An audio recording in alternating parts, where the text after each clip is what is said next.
Hey everybody, welcome back to another edition of Ikigai Leadership, and my name is Druby Harrell. I'm here with Dr. Stefan Zavalin. Did I say that right correctly? Cool, Yeah. awesome. Yeah. So one thing I love about Stefan, he also loves purple, which is my favorite color as well, which is cool. Makes him automatically close to my heart. On top of that, he's also a fellow nerd and fellow business owner, so we have a lot in common. And you're actually also legally blind, right? So, which is amazing. You couldn't tell because again, just you operate so I don't want to say normally, but you operate so ably, I should say. What's the politically right way to say that? I don't know, but either way, you'd never be able to tell. Stefan, you call yourself the unicorn. Let's start with that. Where did that come from? What does that mean to you? It came about because I was being called a unicorn a lot of times, and then I just started sort of wearing it. It came about, so I was originally born in Russia, and then I moved when we were 7 and grew up in Nashville, Tennessee. And I think that many people don't know about Nashville, Tennessee nowadays is that if you grew up in Nashville and you're still in Nashville, you're a unicorn. Like that's what you're referred to as because it's so rare most people move away. And so that kind of unicorn thing came out from being called there. And then I always love to do things differently. And I always just stand out and just do random stuff all the time and make it theatrical. I was never in theater, but I was one of those kids where you're like, that's a theater kid. I literally never, I didn't get exposed to what theater even was until I got to undergrad when I joined a rock band and all of them were theater kids. And I was like, oh, I'm just a musician. I don't know what this is all about. So the unicorn thing was kind of all the ways there. And I went to school. I went to grad school for physical therapy. I got my doctorate in physical therapy. I also got a parasite in grad school. That's not something that they advertise on the university brochure, but it wasn't even there. It sounds so bad now. But so I wasn't born blind. I became blind as all of that. And I was in the clinic. I was doing just the usual clinic stuff, and documentation got so much. And I wanted to start my own business. And I swear this relates to unicorns. It's coming. And when I started my first business and I was still in this shell of being like, no, I have to be very professional. I have to do things this way. This is how we do it. In the clinics, they always made us wear ties, even though we did exercises. I was like, man, why? What is the, come on. And so then finally, when I really pushed out and I was like, no, I want to be the me that everybody says, like, be yourself, do the thing that you're supposed to do and that you love doing. And I went, well, unicorns are pretty cool, and that would be the unicorn thing to do, and nobody would ever expect a unicorn kind of a business thing like this. So that's what I'm going to do. And then the tagline to that finally was, I was like, oh, but then people won't think I'm professional. How do I overcome that limiting belief? Call the company the professional unicorn. Nobody can argue with you there. And that is the full circle. There you go. I mean, those are the kind of the most fun stories, though, the ones that kind of evolve organically, right? And then it's like you said, it was always there, but you never really called it out until it kind of came out, right? And so it's in everything we do. It's kind of like that. I appreciate the thing about Nashville too, by the way, because DC is kind of the opposite.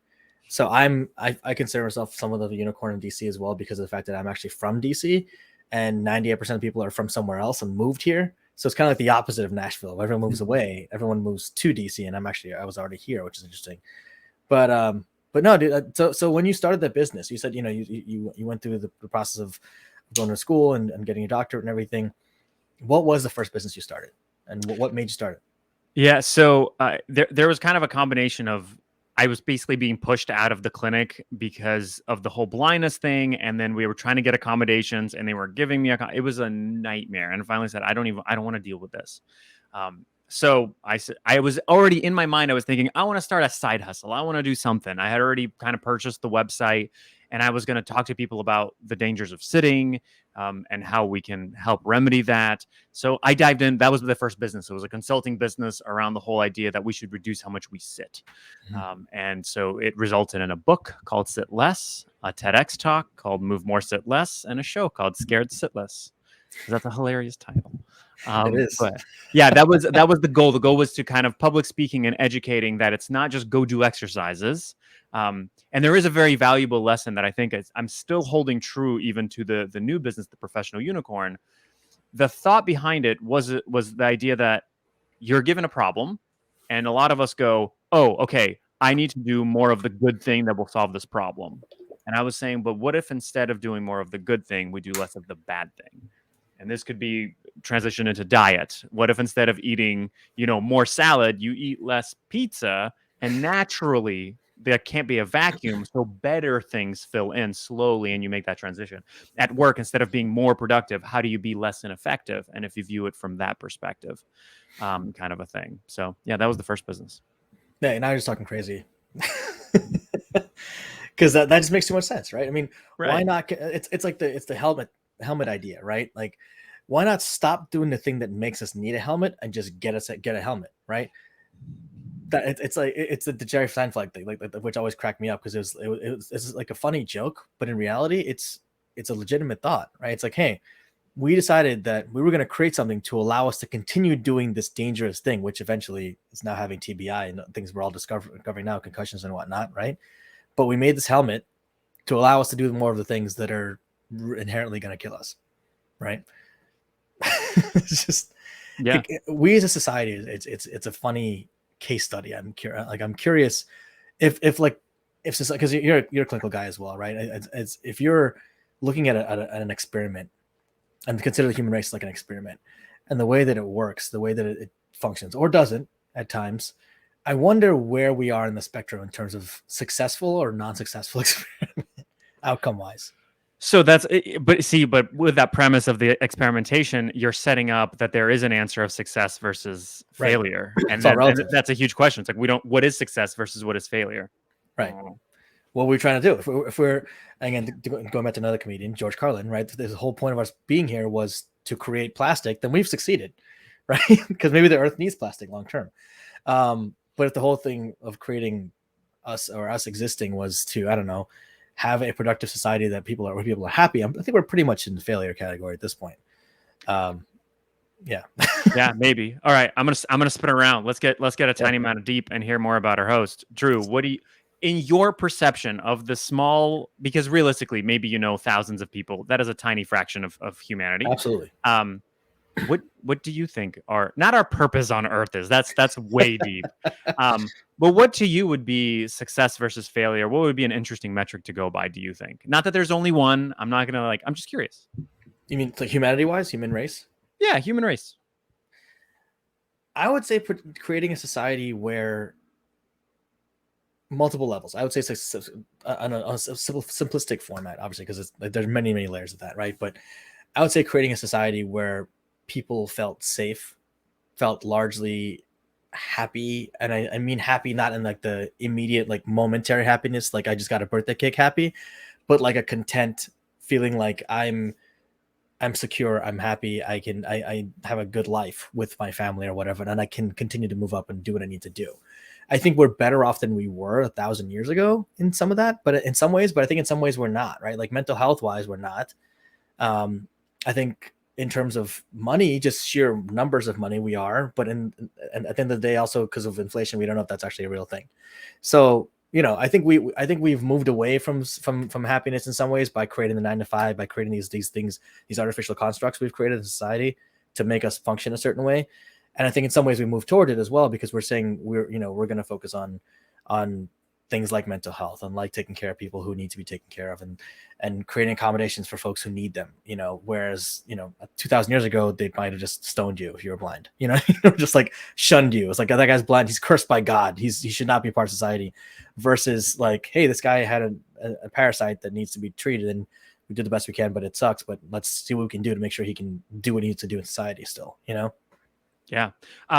Tiny aside, blind guy story. So as one of the many surgeries that I had to get cataract surgery, which is now hilarious when I get to talk to like old people and they're like, "You've never gotten a cataract," and I'm like, "Yeah." So I'm laying there. They're administering anesthesia. I'm about to go into the op room, and the nurse is like, "Do you know why they call it? Like, do you know what cataract means?" And I'm like, "I don't know, no idea." "It means waterfall," and I'm like, "Oh."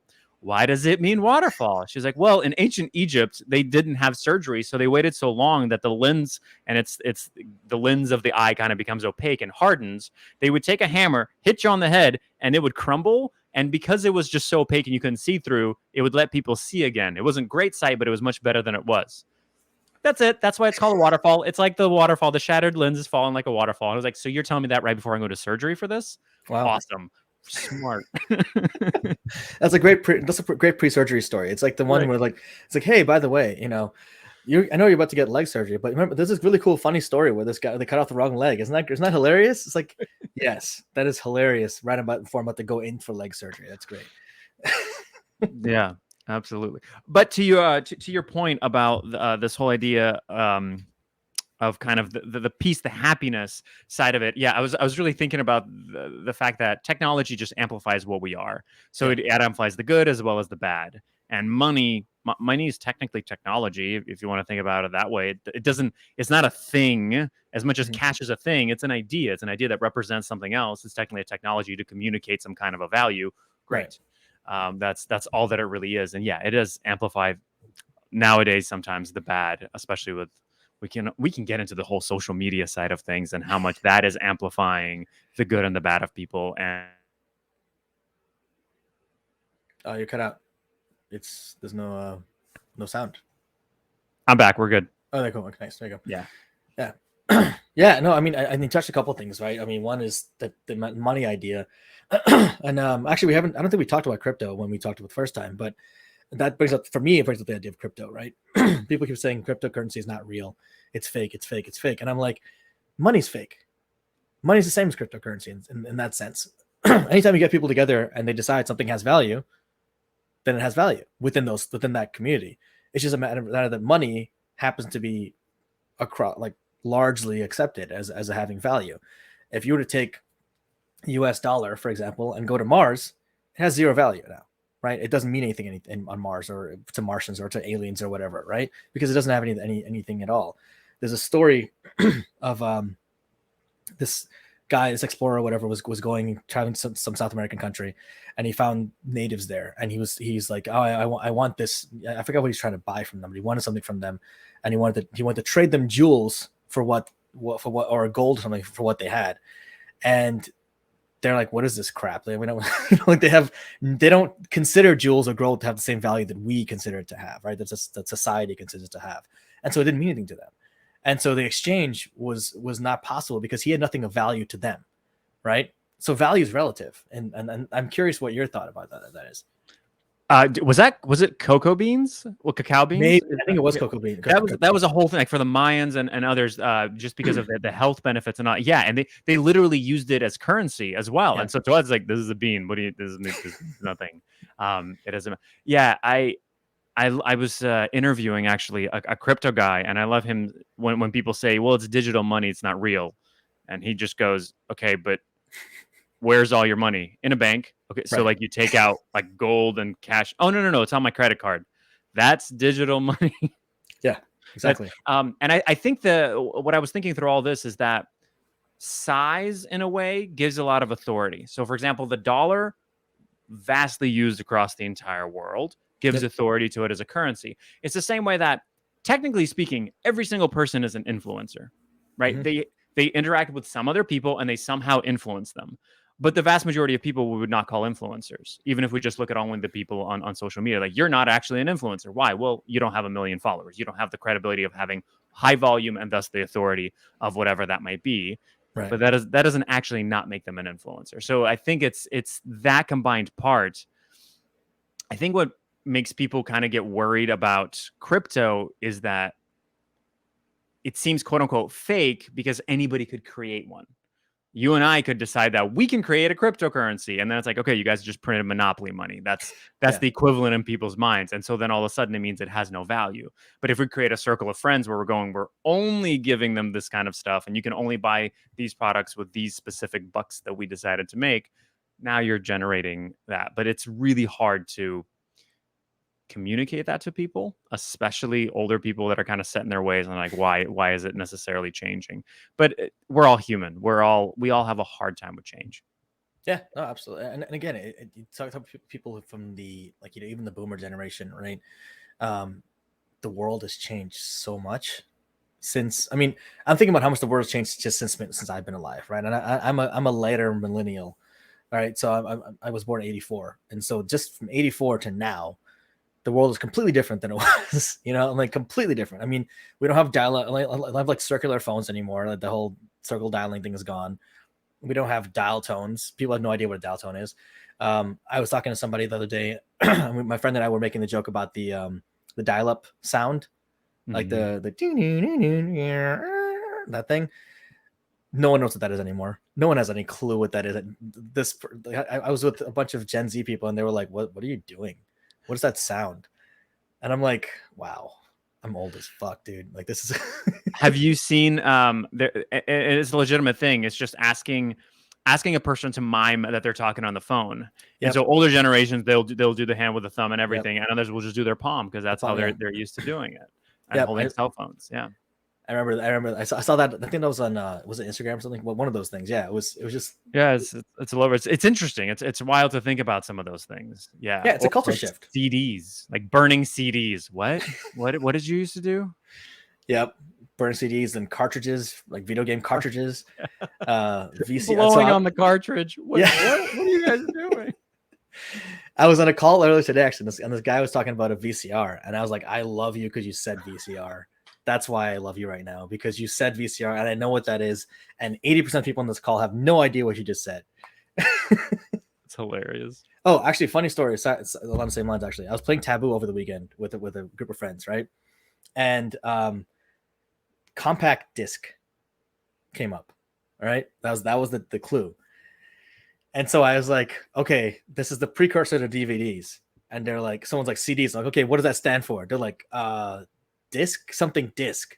I'm like, do you not know compact disc? Like that's where it came from.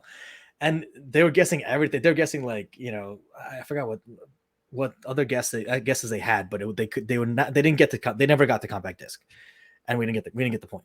But I was like, are you kidding me right now? Like, and these are my fiance's friends, so they're younger. They're significantly younger, like 8 years younger than me. But I was just like, I don't want to live in a world where no one knows what a compact disc is.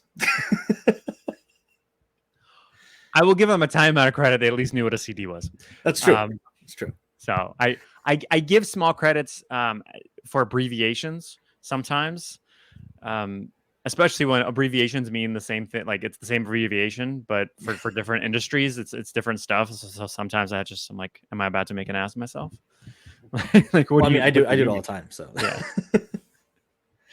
That's awesome, man. So when you're talking about working with clients, and let's shift a little bit to the kind of the business side of things a little bit. When you're working with your clients, right? What are the things that you see that they do that you're like, I've seen this 1,000 times. I see this with almost every client I see. Like, what are the most common things you deal with folks like that?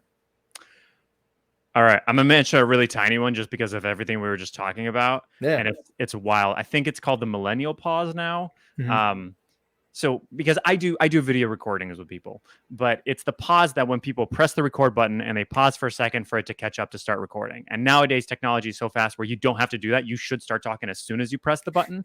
And it's so counterintuitive because like we didn't grow up with it. We like give it a second. Oh, I see the button. Okay, it's saying it's recording. I'm gonna go. And it's that's always a really hilarious little step for me to see how well a person's versed in those kind of recordings and if they know or don't know. But working with people of getting them on camera, because my whole premise is I believe that everybody has the potential to be special, but not everybody is special. And a lot of times that's where business owners kind of struggle because they're going, I don't know why anybody would want to hear about what I have to talk about. I don't look good on camera. I can't really talk to people. And I'm like, but you're like a business coach. What do you mean you don't know how to talk to people? You've been Zooming for the last 2 to 3 years, so you're fine on camera. Like none of these are legitimate excuses whatsoever. Right. But it's the barriers that we put there. And so it's making it as close to what reality is. So the kind of work that I do is where I get on and have a conversation with them. And all of a sudden it's like, oh, this is a little closer to reality. We focus on them as a human being, which, fun fact, anybody listening, business owner or not, you've been a human being longer than a business owner. Mind blown. I know, craziness. So if we connect to you as a human and talk to you as a human, now all of a sudden you're going, oh, I know this. I know Stefan as a human. I think, I hope, maybe. So that allows us, building that connection allows us to then actually showcase them and somebody that people feel like, oh, I can connect to this person, as opposed to the salesy person most people see. So I don't think scripts work very well. I think we can all tell scripts when people do videos. So it's just showcasing their humanity and obviously they're unicorn. Yeah, I love that, dude. No, I'm not a. We talked about this last time. I'm not a script person. I kind of shy away from them whenever possible because I think that they're confining. right? I think doesn't allow you to be in the moment as much. And two, I think a lot of people they use them as a crutch, and so they get caught reading the script as opposed to saying the words, right? But I love what you said. I'm going to go back to what you said in the beginning, which is that you believe that everybody has potential to be special, but not everybody is special.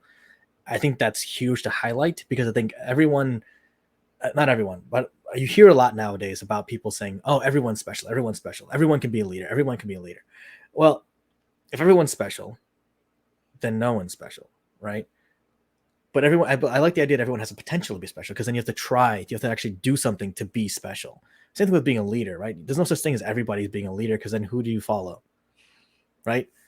Who's going to be there's a lot of people out there who just don't want to waste the time or spend the energy to be a leader, right? And they're just fine following and they want to follow. They don't want to expend the energy because it takes a lot of energy and effort to be a leader, right? And so I love that distinction between everyone is special versus everyone can be special. And so when you're working with somebody who doesn't believe that they're special, right? You talked to a little bit that process just now, but what do you do when someone's like resistant? Like just like, I've never been special in my life. Or I don't have anything that I really believe is special about me. So I have whenever I call it the endless content machine, and it's basically kind of, it's technically two questions, but then a third question gets answered no matter what. And the idea is that I take who they are, a piece of who they are, something about them, connecting to what it is that they do for work. And inevitably, when you have to, or you're forced to connect those two pieces of why they do what they do and why it's interesting to them, you get a why answer of this is the why. This is not Simon Sinek's my one why, but you can do this over and over and over for various different pieces of your humanity. You can do like an accountant who loves going fishing. So he is a human who loves going fishing. He also loves thinking about taxes. And so that's why he loves it, because when he's out on his boat fishing, he's just like in his head, just going over taxes stuff. And it's super relaxing for him. Mm-hmm. I've never heard an accountant say that. And I've been talking about this example for a long time. That's pretty unique and different and special. And so how many other combinations can you have that are going to highlight you as a human and why it's different in business? So that's basically what I do. I show them the connection piece and all of a sudden they go, oh yeah, that's true. Oh, yeah, I do like that. I'll give you another example of a guy that I just talked to. He's a spreadsheets guy. For all intents and purposes, super boring, right? That's not fun at all. And he had a guitar in the background and I was like, do you play? He's like, not really. He's like, I'm terrible at it. I'm like, here's a video idea for you. Sit down, strum the guitar, and when it sounds terrible, go, well, at least I'm good at spreadsheets, and walk away. That's it. That's your whole clip. I'm like, he loved it. Yeah. And the funny part is he loved it so much, he performed the clip for various people on Zoom calls before he filmed it. So it's wonderful. I'm like, that's great. And he keeps on talking about it. And there's a series. I was like, start a series of that. What are you bad at? And then just do that. And I go, well, at least I'm good at spreadsheets. Perfect. Now we're talking. There's something there. You're being human at admitting you're not great at everything. So that's kind of the process. I love that, dude. That's, and again, it's just a unique and simple thing, but it's also something people don't think about as much because again, it makes them relatable, right? When people think you're too perfect or too whatever, they're not going to relate to you. They're not going to want to talk to you about anything. They're like, oh, fuck that guy. You know, he's just like, I'll give you a perfect example actually. So Gary Vaynerchuk, right? Solid guy and all, I think for all measures, intention measures, we can say he's successful, right?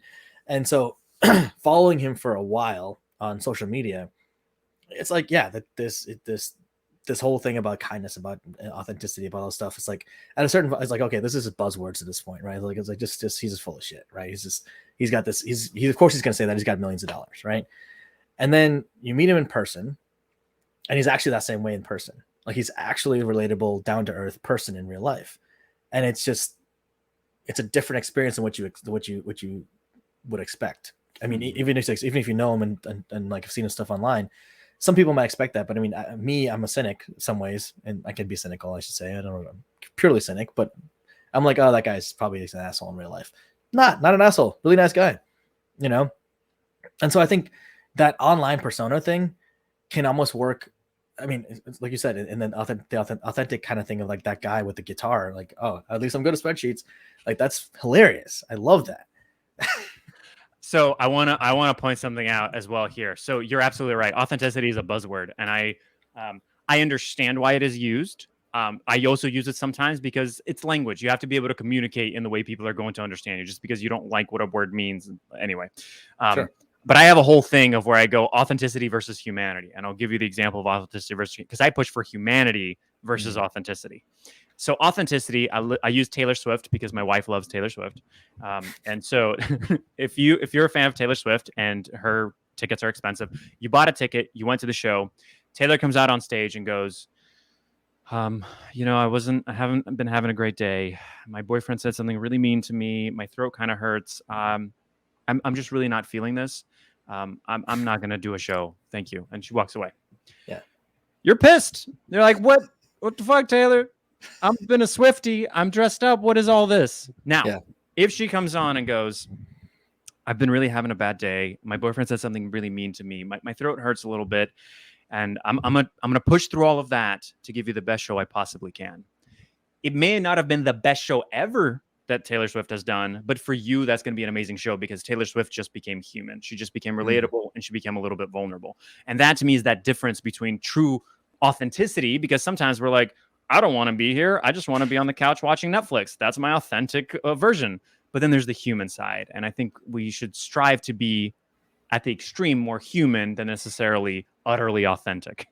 I love that, and because I think that it's something that you don't really hear people talk about as much. Because I mean, I've always used the word authenticity, but I think the way I've used it, connotation wise, is more towards what you define as humanity, more so than the authentic side. Because I agree with you, there's a distinction in those two things. I've never made that connection before, because that's a really powerful distinction. Because, like you said, if you're feeling authentic, like I feel like shit, I'm out. I'm just gonna go relax and go to sleep for like 3 days. That's authentic, right? But what's the humane thing to do? What's the humanity? I have an obligation. I'm going to fulfill that obligation to the best of my ability. But I'm going to be honest. Like, hey, I'm not feeling great today, but I'm doing this for you. I'm doing this for us, so we can keep this going. Whatever, you know what I mean? Like that. And that's also a powerful factor in getting people to understand that you are a human. You're not this larger than life thing. You're still a human at the end of the day. Yeah, I love that you said all those things, because then it's the pushing through, because that's what business is in the end. Mm-hmm. It's that we do expect that amount of it, but yeah, when people are a little bit more vulnerable with us, and that is the other one of vulnerability, and people immediately authenticity seems okay. Vulnerability, people immediately jump to, oh, I should tell them my sob stories. No, that's No. not what that means at all. Because Yeah. vulnerability can go the other way. You're in a board meeting, you're like, I am legitimately excited. My niece just had an amazing recital and she got a scholarship for, like, great. That's also vulnerability of being excited about your family. Vulnerability doesn't only have to be, yeah, it just sucks. It's terrible. It's all awful. Yeah. Vulnerability is letting the wall down sometimes to be a human, right? And I think, yeah, I think that's also a distinct, because people they use them as excuses. I think, which is also what bothers me too. Is like, oh, I'm just being vulnerable. I'm doing this. Like, no, you're not. It's a veil of vulnerability, right? You're using that as an excuse or authenticity or whatever, because they use it on the other side of things too. It's like, I'm being my authentic self. I'm just being, like, no, you're just being an asshole. Like you're being mean to people. Like that's a difference. There's a huge difference, right? It's like, I'm just being me. No, you're being an asshole. You're not being you, because you're not an asshole. You're a human. An asshole is part of you. That's the part you're being right now, right? It's like, it's not something people ever really take time to actually, because it's easy to hide behind that veil, right? And I think people don't take time to do that and distinguish those things. And you mentioned Simon Sinek earlier, right? And the one why and versus the multiple whys. And I actually have always aligned more with the multiple whys anyway, because let's be honest, most humans, I think the one why is great for like the fictional character, because they're one dimensional, right? Or maybe two dimensional. If you're a really good writer, maybe three dimensional, but that's it, right? Reality, we're like infinite dimensions of humans, right? Humans have infinite dimensions. There are different parts of us that get expressed in different situations.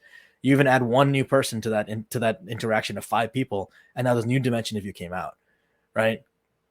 So when you're talking to people about the distinction between the multiple whys and the singular why, what kind of conversations do you have around that? I love, as you were saying it, I was literally thinking of, because we always talk about like the different facets of things. So like when business owners say things along the lines of, my biggest driver in business is my family. I'm like, okay, if a CEO of a huge company says that, wouldn't the biggest driving thing, if it was his family and providing for his family, sell the whole company, take the money, and now you support your family? That makes the most sense if truly family is the biggest driver in your life. So yeah, Right. that's a very interesting part of it. I think that the big why, there's probably a priority why, and that is Yeah. like the one why is like, what is the biggest driving thing that you can see, and then there's smaller ones all throughout, and it's hard for people to identify the big one right away. So Mhm. sometimes I go, let's start with something a little bit smaller. But an exercise I always love doing is, it's I forget who said it. It's 7 layers deep, is what they called it. I called it the child's question, where you just repeatedly ask why, Mm. to a person. It is annoying as all get out, but it's like, oh, I need to go to work. Why? Because I need to make money. Why? Because I need to provide for my family. Why? Because I love my family. Why? And at that point, you're like, what do you mean? Why? Why do I love my family? How dare you ask me that? It's like, okay, but why do you love your family? Well, they make me feel complete. They make me feel the happiness that is not just a birthday cake. They make me have that feeling. Okay, why do you want to have that feeling? What is the purpose? Because I want to feel loved. I want to feel complete, because it makes me feel free to do whatever else, because I'm not confined. Okay. So now we kind of got down to the core is you want to be free to be you. You want to Mhm. be loved. And usually it comes down to one of those like few things of that is the core thing. And then you can potentially build out your bigger why from that of going, okay, because then that is what fuels each one of those things of I need to make money because I want to feel loved and feel free, and then because that's why I go to my job, because I want freedom and love, realistically. But we don't necessarily think of it that way because most of us hate our jobs. So we're like, what? I'm doing this because I love myself. That makes no sense. Yeah. And that is a jump, right? If you think about just the two things without connecting them between, it's a huge jump, right? Yeah. I think of it like the converting fractions thing, like the whole thing. I don't know if that makes sense to anyone else other than me, because I'm crazy thing the way I think about things sometimes. But I'm thinking about it in terms of like just converting things back and forth. And if you just make the jump, and I had a professor in college. This guy was brilliant, like genius level intellect, and we were in it was like calculus 3, which I did not stay in that class very long. Um, calculus 3, engineering school, first year of college, and I'm sitting here like, and this guy's his name was Kyriakopoulos. He was a Greek guy, really brilliant guy, sitting at the board, small in stature, white hair, looked like Einstein with shorter hair, and he's writing on the board. He's like just writes this complicated equation right on the board. It's like just multiple lines and stuff, whatever. And then I'm like, okay, cool. And he's like, and this by inspection is 2. And I'm like, inspection, dude, there's like 40 different things on there. What the hell do you mean inspection? Can you explain? Can you show your work to us? Like, what the hell? How'd you get from there? And everyone in the class is like, I have no, except for the Russian guy. The one Russian guy is like, oh yeah, that makes sense. Everyone else is like, what the hell is happening right now? There literally was one Russian guy who was like just also genius intellect, obviously math whiz, chess whiz, the typical stereotypes. But everyone else is just like, what the hell just happened? And that's the way I think there's some people who can make that connection and make it very easy for themselves. But there are a lot of people who, like you said, need to go through that why exercise, that 7 layers deep, or the child question exercise, because it does take them on that road and gets them out of their kind of their normal way of thinking about things, which wouldn't really get them to that answer. Well, and I think the other reason is because, so when you get to the answer of, say, let's say like the freedom and the love for yourself, or that you want to feel loved, Mm-hmm. you very quickly realize that the place you're in, what you're doing for money, what you're doing for all those things, they are not making you feel loved. They are draining you away from that. And so what you're really doing is then going outside of that afterwards and distracting yourself from the fact that your why is not actually being fulfilled, and that what you're doing is not there. And so you're in this consistent cycle. Um, and it's tough. It's not, I'm not saying like, oh, find your why and everything becomes easy. No, it's No, a lot of work. that's just the Um, beginning. yeah, it's just the beginning, and then you get a trajectory, and then you go. That's just putting in the directions into Google Maps. Yeah, there's a similar exercise in coaching that we call competing commitments. I don't know if you've heard of that one before, but it's similar exercise. It's basically, but it's on kind of on a micro scale more so. So it's like, okay, you want to just accomplish something. Let's say, I think the easy one's losing weight, right? You want to lose weight. Well, you know what you need to do to lose weight. You got to eat healthy, and you got to work out, right? Those are the two things you got to do. You're not doing those things. What are you doing instead of those things? And you kind of walk through the process of why you're doing something else and what you're doing, and what does it mean to you if you do this thing you need to do and not do these other things you're supposed to do. And I know when I did this exercise, it was interesting. It's fascinating because I came upon I'll just say what my mind was losing weight and the whole thing. And I refused to eat healthy. I work out like crazy, but I just eat like trash because I just, I said I liked food, which I do like food. But the reality was I didn't want to be my brother because my brother eats just purely for nutrition, nothing else. He can just eat cardboard because it's healthy and then work out and he's in great shape. But I refuse to do that because I don't want to be like him. I want to actually enjoy my food. I don't want to be that person. And as you say that, like you said, when you come across that kind of that why, that micro why, you're like, this doesn't make sense, right? I know I'm never going to be him. So why would I even have that thing? Let me go back and look at this thing and see where I can make a difference and change. And then you start doing things differently and understand, like you said, the beginning of the process is identifying, hey, I have this rule in my head about what I want or what really drives me. And what I'm doing is really not actually doing that, even though I tell myself that it is. I'm going to push you a little bit because I'm curious. Yeah. We get to learn all stuff about Drew today, guys and gals and everybody. It's going to be great. Younger or older brother? Older brother. Older brother. Were you compared to that brother frequently as growing up? Absolutely not. Never in my life. I would never compare to my brother or anyone else for that matter. I was always just me. And you were perfect exactly as you were. Oh, absolutely. Nothing ever had to change about how you were. My parents always told me they love me. They always told me they are proud of me. All that stuff. Yeah, absolutely. 100%. My mom just texted me on my watch that I'm not wearing to tell me that she's happy and proud of me. There you go. So it's obviously not at all related to any of that. So clearly not. Never mind. But yeah, it's I literally got called out yesterday in the morning of how much I compare everything I do in my business to trying to be as successful or more successful than my siblings. Sorry, I should say sibling. Really, I only have one. I have a cousin who's like almost like a brother's, but yeah. And it's funny because realistically, I don't know if we're going to get way into this. My parents do this thing. We're all over the place where when they speak to you, like to us as a son, they will never tell you they're necessarily proud of you. And they do the same thing to my brother. But when they speak to other people, oh yeah, they're like, he's amazing. He's the best. He's great. So about you or about someone else? No, about me. Oh, okay. So sometimes like I've literally like come at parties and they're like, this accomplishment, like I know what I did. I know those are my accomplishments. I come up and I'm like, who are you talking about? And they're like, we're talking about you. And I'm like, since when? Since when these nice things about me? And so yeah, and that builds in the thing of they obviously talk to you about your brother in a nice.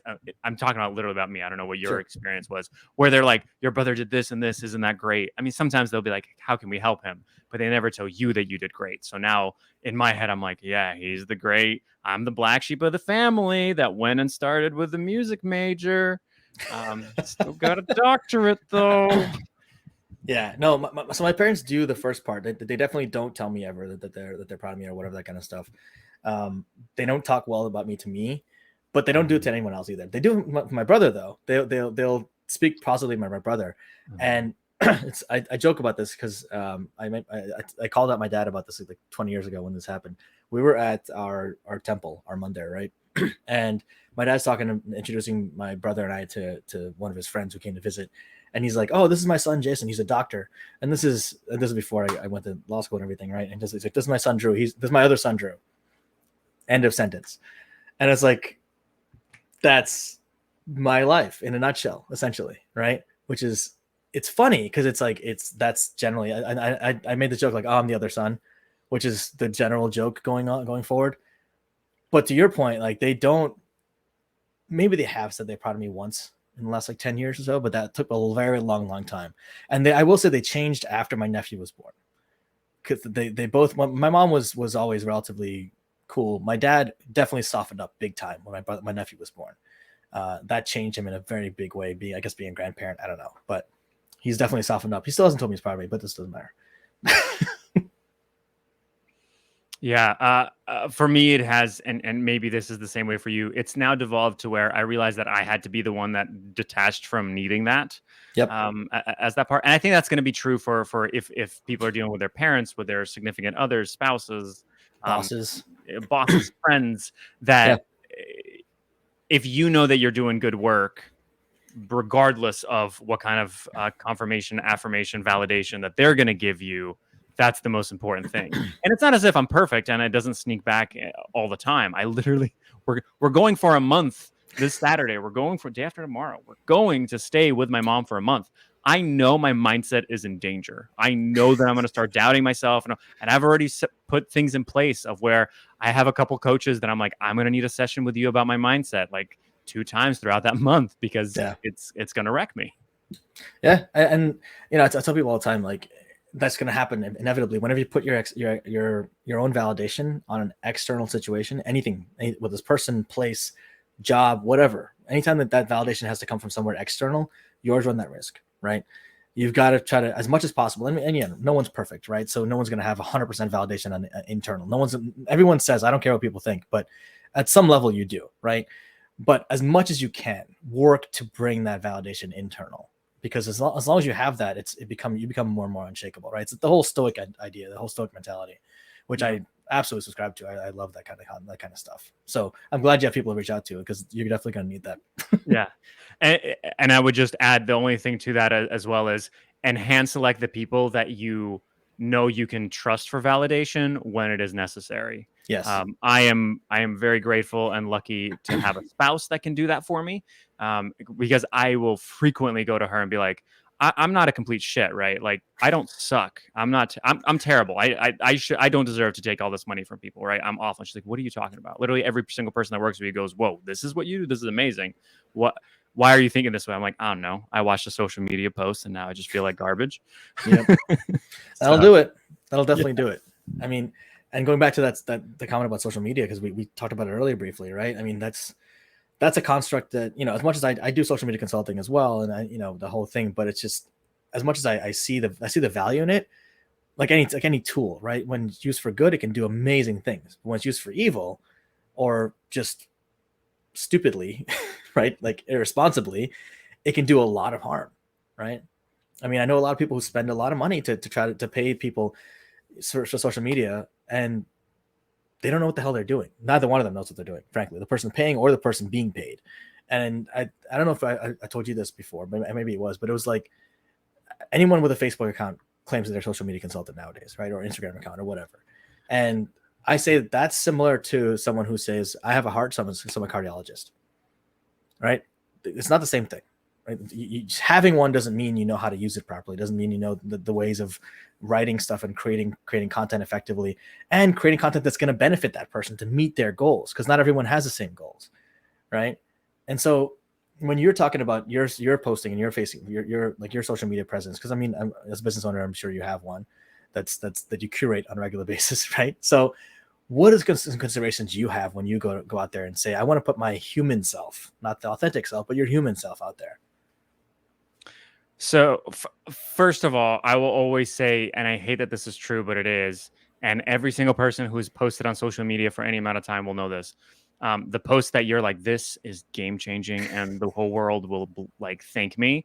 Nobody cares. No one And the cares. thing that where you're like, why am I even posting this? Blows up, and you're Yep. just like, so when that also to the point when you have people that are going, here's how you game the algorithm. This is how I got this many views. This is how you're going to blow up and make $20,000 a month. It's bullshit. It's bullshit. It's bullshit. They're And it's really bad for you. repeatedly through business. There's never been a get rich quick, easy scheme that has actually consistently worked. Yep. I'm not saying they didn't get lucky and that didn't happen. It did. It's just that most likely that's not going to be there. I forgot who it was that shared. They were like, okay, do you think if it was so easy and could make that much money, they would tell it to you? Yeah. Like, if realistically, like that, they would just give it to you for free. You really think that is the case?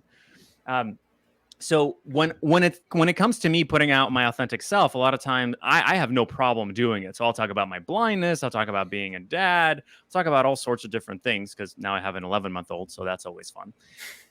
And But some people go, yeah, but I don't want to talk about necessarily my personal life. That's fine. But how do you present yourself as a business owner or whatever person that works with your clients? That's going to be different. What makes you actually you?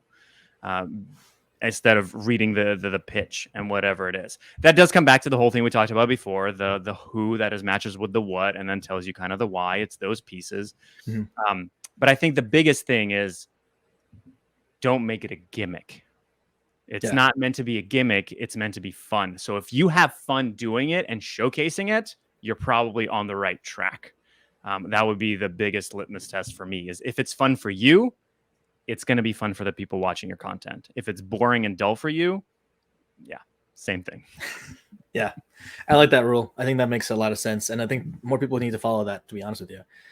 But when you talk, and this is just something I thought about earlier and just came back just now because I forgot about it. But when you talk to business owners, right, and you're working with them on the messaging and or on being who they are and how they can be special, how often do you ever run into business owners who are like, this guy should not be a business owner. This guy probably shouldn't run his own business. He's not equipped or whatever. I feel like more than I admit is probably the right answer to it, because there's some. I was going to mention this earlier, and I steal this from Tom Bilyeu, the host of Impact Theory. He has an exercise that he likes to do with his wife, which is no bullshit. What would it take? And the exercise is basically you have a goal, no bullshit. What would it take? You put on everything. We're gonna murder somebody. We're gonna steal this. No. Then afterwards, it's not saying do that stuff. Sure. Afterwards, go. Are we morally willing to do this? Is this like okay? Not put in a bunch of excuses of why you couldn't do it, but realistically go, okay, truly realistically, could we not do this? And the reason I bring that up is I think I meet a lot of business owners that kind of go, yeah, I guess, I don't know. Like my business isn't going great. I should probably do something about it. Yeah, you probably shouldn't be a business owner because you should know you should do something about it and you should be doing something about it, not thinking whether or not you should. Right. And I think that happens a lot. And that happens more so with the people that say they're a business owner, but they're probably running like a side hustle. Yeah. And I love finding that out every single time. It seems that I get that energy from somebody where I'm like, you're not really serious about your business, are you? And then I come to find out they're usually working on the side doing something else. I'm like, okay, so you're not making any money. You're not really a business owner. You were just saying you're a business owner. Right. You have a hobby that you want to get paid for. Right. Exactly. And I'm not saying that like it's not legitimate. I'm just saying put the same effort in.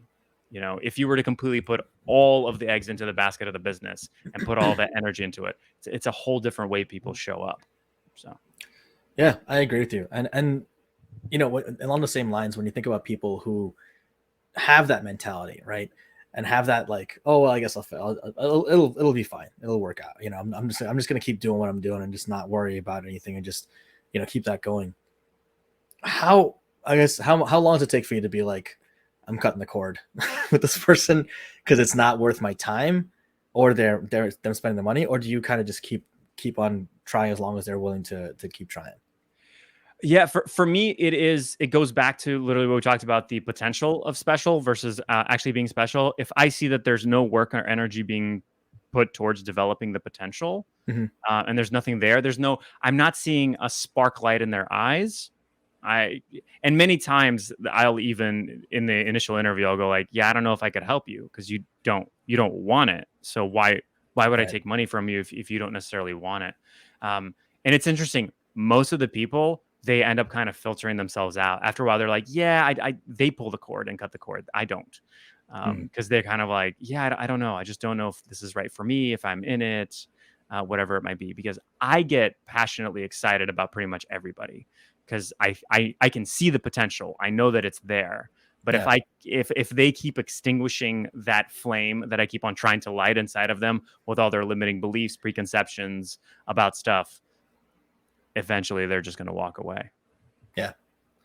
I like that. I think that makes sense. I've had to fire people personally fire clients just because it's not worth my time, one, but two, I don't want them spending their money and then turning around and being like, oh, it's your fault. Cause they're not going to, that's what's inevitably going to happen. Right. They're not going to be like those kind of the people who have that mentality. They're not going to blame themselves. They're gonna blame. They're like, oh, I hired this coach. Coaching doesn't work. I hired this person. That person doesn't work. It's like, no, they didn't work for you because you didn't work for yourself. And there's a difference, right? If you have like, I go back to, I forgot who said this now, but I know Gary Vaynerchuk says something similar. But it's the idea is like the radical accountability thing, right? It's like you have the ultimate responsibility for your business. If you're not willing to work for it, why do you think someone else is going to work for it for you, right? Yeah. So Absolutely. My mom, since we were talking about parents, my mom hired me as a coach, which isn't necessarily what I do, but she was like, "You seem to be all around this. Can I hire you as a coach for $100 an hour?" And I was like, "Yeah, because you're not going to find anybody else willing to do it for that much." And it was nice. Like, we would go out for coffee. We'd get to talk about a little more about her life. And like big of her to take advice from her youngest son. Like there's a lot of growth there to be fair. yeah, And that's it was awesome. funny because after a few meetings, she goes, "Yeah, you already told me that. Yeah, you already said that." And I was like, "But did you do anything about it?" She's like, "No, but you already told me that." I was going, "Well, then I think we're done." like there's no, if you're not going to do the things, I can't tell you the next thing because you haven't done this thing. So what's the point? Yeah, I generally make it a rule not to coach friends and family for that reason, because typically they're not going to listen anyway. And if a regular client didn't listen, which again, those same kind of people who should not be running businesses, they don't listen either. If they're not going to listen, then that's at least they're paying me a lot of money to do that, and then I'm not personally invested in their future in that sense, right? Like, it's not my family, it's not my close friend. If a family member does it and then they don't listen to me, I'm going to be really annoyed. If a client doesn't listen to me, I'm like, they're a client, they're not listening to me, then I'm just going to eventually, if they keep this up, I'm just going to fire them. You can't fire friends and family. That's what sucks. Well, you could, but it's a hard process. Yeah, it's a little complicated. So I grew up in Nashville. We're now in Los Angeles. Part of the reason that we moved was because we were trying to get away from family, because we knew that they kept on having us in this mindset of limitation of you can only do this. The only way to make money is to get a doctorate, and then that's it. You get a degree, you get a steady job, and that's all you do. My dad had a business that he started, and it literally just only took in money. It never made money. So my mom's belief about starting your own business is you're just going to waste your money. Yeah, I mean, at least you know what your dad tried, though. I mean, that's kudos to him. My parents never even tried this. We worked full time for other people, complained about everything all the time. Then they complain about how the bosses are never going to respect you. They're never going because they never got respected themselves, right? And so they're like, "Oh, your boss never just keep your head down, do your work, and just it'll be fine." Like, that worked out so well for you guys. You guys were so happy as a result of that. Yeah, I will say he did the hobby thing. He really did, because he was a professor at 2 universities, like full-time professor at 2 universities. And then he had this. He wasn't really running the business. It was more of just like I made an LLC, and sometimes on the weekends I do stuff within the LLC and create things. So No, that's fair. yeah, so it's like no wonder it didn't make money. Yeah. Well, again, like I said, at least he put it out there and tried it. I think it was a lot harder to do that back then than it was now too, right? So that took a lot more. Like, starting an LLC today, I can do one while we're on the call right now, literally, right? Whereas back then you have to actually go through the process of like get the papers, fill them out, physically deliver them or mail them in or whatever, and with the check and stuff like that. And it's just it involved some effort. So there's some kind of, I think that's another thing that I wonder. I don't know necessarily that I have an opinion of good or bad. I think there's positives on both sides, positives and negatives. But how easy things have become as we've become, like you said, technology enables us to be more of who we are, right? I think technology has enabled us to be more of the people that are in the movie WALL-E. At the end of that movie, I don't know if you've seen that, but the fat lazy people who just like have machines even feeding them at some point because they just don't do anything. And I think we're getting closer and closer to that because it gets so much easier to do stuff that we don't even do easy stuff anymore, right? We're like, oh, how can I outsource this? How can I just get someone on TaskRabbit to go do this thing for me? Like, how do I call Uber Eats for the store across the street so I can go, and on the way home they can pick up 7-Eleven ice cream? It's like, Yeah. I had somebody, so with like ChatGPT coming out now and content creation with ChatGPT, I had somebody who was like, so yeah, but I thought you were like anti-ChatGPT and that you were creating a group that's all anti-ChatGPT for content creation. I was like, no. ChatGPT is great and wonderful. But, and I used that specific, I used the spreadsheet guy with the guitar. I'm like, ChatGPT could not come up with that idea because ChatGPT doesn't know how well he plays guitar, doesn't know right. his style of humor, right? it might give you some general idea, but there's still that element of humanity. And I think a lot of times I'm hearing more and more now people go, oh yeah, I'm just going to get my ideas from ChatGPT. And it's kind of shortcutting. I'm not against it. Right. If people want to create, by the way, I'm going to give everybody a quick little hack for content creation with ChatGPT that actually involves some creativity from your end as well. Is you do a paragraph about what it is that you about your ideal client. You do a paragraph. This is all the prompt about what it is that you actually do. And then you say, what are the 10, 15 questions that client will ask about my product? It gives you the answer, the questions and the answers. Do not use those answers. That's you have a brain. Right. You have the questions. Now answer the questions the way that you normally would. So that's a great way of like, okay, what should I be thinking about? Now let me find a fun way to help showcase that. I like that. And I think it's also a distinction to make between ChatGPT and AI in general. AI doesn't really do creation, it does generation. Right. And because you always have to have some kind of a prompt for it to do that. It's not going to be like, oh, by the way, I know you gave me a prompt on this earlier. Here's an idea I had based on that prompt we did just 2 seconds ago. It's never going to do that. Right. It's not going to be like, let me create this new piece of music or whatever that makes sense to you. I know that they have stuff that AI that's generating music, generating these kind of things. They're still generating things from prompts. They're still generating things based on other things. So they can always, append or supplement additional ideas or generate things based on other things, but they always have to have that other thing before it, right? And that's the difference between humans and AI. And anyone who says AI is going to replace humans doesn't understand creativity, right? Because creativity is something that the AI cannot reproduce. That's why it's still artificial intelligence. It's not real intelligence. Maybe one day they'll get there, but right now, in the next 10 years, it's not going to happen. Absolutely. That's what when people ask me what really I'm in the business of creativity. That's what it comes down to, because the ideas that I have for people's content and all that, it's not as if I create ideas for them. Like, they have the ideas, they have the knowledge. I can't be an expert in all the things that my clients are experts in, but I can help pull it out of them. Right. Exactly. No, man, that's great, dude. I think we could talk to this for forever, but we got to wrap up soon here. Maybe we'll do a part 2 at some point, because this is actually a good time, and I hope you're having fun too, and hope the listeners and visitors and viewers are having fun too. But I'm going to closing out here. I got a couple questions, or one question really, that I ask everybody, which I prepared you for. Inspiration wise, right? Because that's something I want people to always understand. What or who were the biggest inspirations in your life to get you where you are right now? I'm going to go through several. Mm-hmm. I, for a while there, absolutely adored the movie Iron Man. That's Iron Man. Yep. Robert Downey Jr. did an amazing job, and I just love Robert Downey Jr. in general. But the reason I like Iron Man of all of them is I love the movies where they go, I'm going to figure this thing out, I'm going to build it. It's the building process of literally the creativity side of it all. So that part was relatively inspirational to me. Just constantly rewatch that movie far too many times. Then Tim Minchin, who is an Australian comedian, musician. He's an incredible pianist, but he's also very intellectual, and yet a comedian as well. It just showcases, both of those people to me showcase that when you're good, it's undeniable. Like, it doesn't matter where you start, as long as you're persistent and you're really that good. It doesn't matter.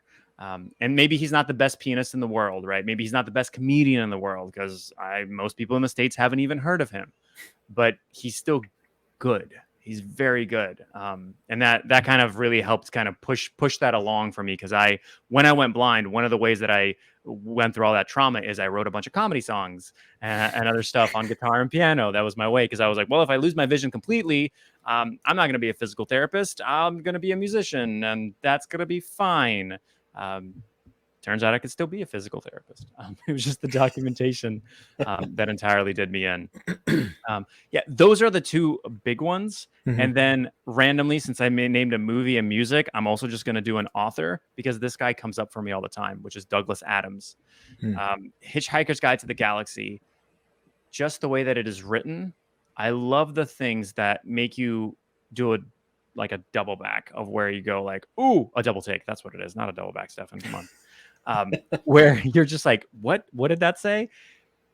There's one specific line that always stood out to me, which is the yellow spaceship hung in the air very much like a brick doesn't. And it's like, to me, I'm like, that's what I love that Yeah. line, because it's so unexpected. It's so Yeah. something you wouldn't compare it to. All of those combined have really fostered that kind of that creativity, and that going, hey, if you're really good at what you do, just keep doing that, and eventually it works out. I love that. I don't want to say anything else after that because I think that's a great way to end.